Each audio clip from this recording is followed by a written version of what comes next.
Hello, welcome back. Today we're going to experiment with some matcha and see what we come up with. Recently, I bought some matcha powder that was on sale and, well, I tried to make an iced latte with it. Now, let me just say that my specialty is definitely not iced lattes or any, cafe coffee-like things. So now I'm trying to just find another use for it, and if I can make some really yummy cookies with it, that'd just be perfect. Now, mind you that the mixes are not just plain matcha.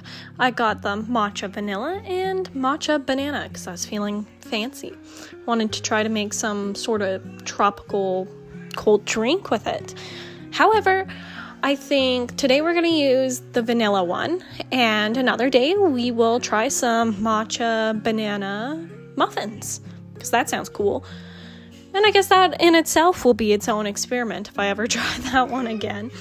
Today the whole entire goal is to kind of narrow down if this is something that I would eat, something that I would try again, something I think that other people might like. So at kind of the end when all of this is done, I'm going to get my kids to do the taste test and, of course, my lovely father. They're going to test it, they're going to taste it, and they're going to see if they like it. Kind of thinking today we're going to go with some sort of sandwich cookie.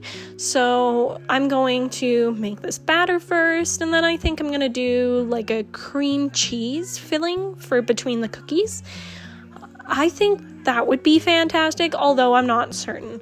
I might overdo it and think that I'm being fancy and think that it's going to be cute and yummy, but then I'm probably going to be like, oh, well, maybe I should have just left it at the cookies. I made things over-complicated. This batch, I chose to use olive oil instead of butter. Don't get me wrong, I love butter. I get extra butter on my popcorn, and I do love it in certain recipes. I think it brings something else to the table, but also goes for olive oil. I love what it brings to the table, and especially in brownies, it makes it fudgier. So I'm kind of hoping that with this batch, it brings a fudginess, and also because the leafy, the kind of green flavor the matcha provides, I think that it will go hand in hand together. I'm just hoping that sometimes when you use olive oil instead of butter, I find that it makes your baked goods flatter. It doesn't give it the extra oomph that butter does. It tends to not rise as much. That's obviously not the case with my pumpkin cookie, but I do genuinely find that olive oil doesn't always make a thick, cakey cookie. And some people love that. And, I'm all for thick, cakey cookies. Take my pumpkin cookie, for example. But I also don't necessarily want this cookie to be hard. I'm hoping it will be soft. So now here I go, adding the other half of the batch in there, and we're going to see kind of what happens here. Sometimes you can kind of tell by the batter in itself what's going to happen to the cookie overall. Sometimes you can tell whether or not you're lacking moisture, maybe you didn't add enough butter, maybe you didn't add enough olive oil. And it's very important to take this stage to kind of eye things out. Yes, sometimes, you think that the batter is really good, you put it in the oven, and somehow it still didn't work out. I was preparing a seasonal Christmas box last year for my family members, and here we go. Hold on a second. And here I go trying to kind of crumble it up and see if it's all mixed together. And you can see it's crumbling apart in my hands. And that's not necessarily a good sign. The batch is not holding its moisture. It's just crumbling and crumbling. So I'm trying to see if maybe it's just a dry part in the batch. Maybe it didn't mix as well as I think. But overall, I do end up deciding to add olive oil in there. A little bit more to get like the batch more cohesive and bonding and working together. However, back to that Christmas box story. I went on the internet and I'm like, I gotta find some good recipes. I'm gonna get these things together and I'm gonna give them to family members because, well, I just wanted to. But there was this one where it was like a hot chocolate cookie, and that one I used olive oil in, and I tried to make it eggless. And, well, let's say I probably won't ever try doing that again because the cookies were, like, flat, and they didn't have much to them. So I was like, I'm not gonna try that again.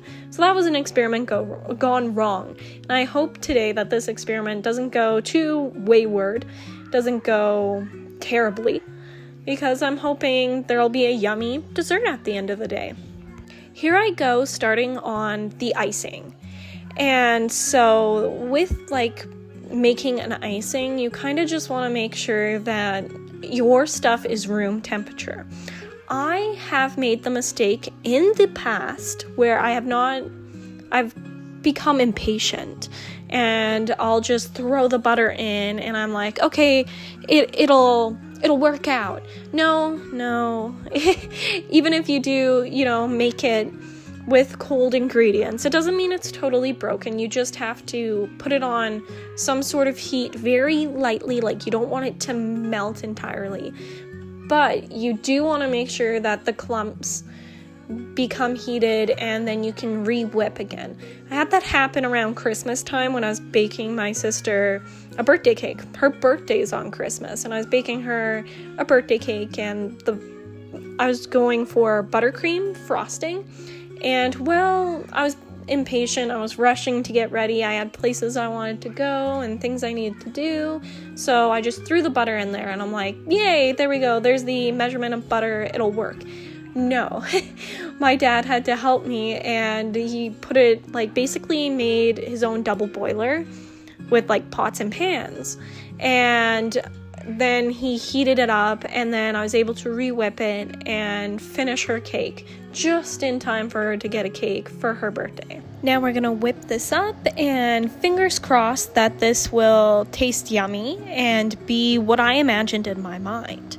So far the smells have been kind of fruity, tropical. This gives me hope that we're right on track to exactly what I imagine. And now here's the final product, the sandwich cookies. I think I was right when I said earlier that I overcomplicated it because the cookies alone are fantastic and the cream cheese, the icing is really good, but I think next time I would much rather separate the two. So this is a win. I would definitely eat it again and I would definitely share it with others. Just maybe not with the cream cheese filling. Thank you so much for watching this video and I hope that you come back and you watch more of my stuff and watch me experiment and grow my skills. Don't forget to like, share, subscribe, and check out all of the other things I have going on. Thank you so much again and take care.